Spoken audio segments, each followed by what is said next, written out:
పిడుగురాళ్ల వైద్య కళాశాలలో 2026-27 విద్యా సంవత్సరంలో తరగతులు ప్రారంభిస్తామని ప్రభుత్వం ప్రకటించినప్పటికీ సీట్ల సంఖ్యపై అనిశ్చితి నెలకొంది. ఈ కళాశాలకు 100 సీట్లు మంజూరైనట్టు వైద్య ఆరోగ్య శాఖ మంత్రి సత్యకుమార్ యాదవ్ ప్రకటించారు. కానీ జాతీయ వైద్య కమిషన్ సీట్ల మ్యాట్రిక్స్లో 50 సీట్లు మాత్రం మంజూరయ్యాయని వెల్లడించింది. వస్తువులు లేక కోత పెట్టారా లేక మ్యాట్రిక్స్లో సాంకేతిక లోపం అన్నది స్పష్టత కోరుతూ కళాశాల యంత్రాంగం ఎన్ఎంసీకి అప్పీల్ చేసింది అన్నటువంటి వార్తని హైలైట్ చేశారు. అయితే కర్నూలులో కాల్పుల కలకలం, బ్యాడ్మింటన్లో ఓటమి నేపథ్యంలో రగడ. కర్నూలు నగరంలో ఆదివారం రాత్రి ఓ స్థిరాస్తి వ్యాపారి మద్యం మత్తులో కాల్పులు జరిపిన గంట కలకలం రేపింది.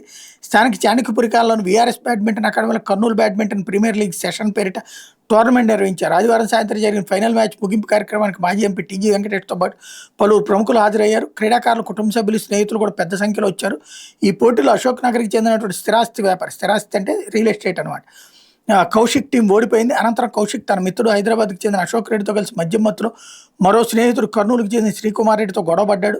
స్థానికులు వాళ్ళని అకాడమీ నుంచి బయటికి పంపేశారు. ప్రధాన రహదారిపైకి చేరుకున్న కౌశిక్ ఆగ్రహంతో తన వద్ద రివాల్వర్ బయటికి తీసి గాల్లోకి 2 రౌండ్లు, నేలపైకి 2 కాల్పులు జరిపారు.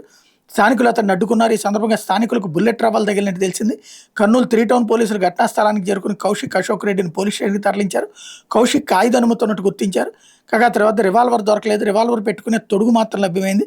రివాల్వర్ ఎవరికైనా ఇచ్చి పంపించి ఉంటాడని పోలీసులు అనుమానిస్తున్నారు అన్నటువంటి వార్తని హైలైట్ చేశారు.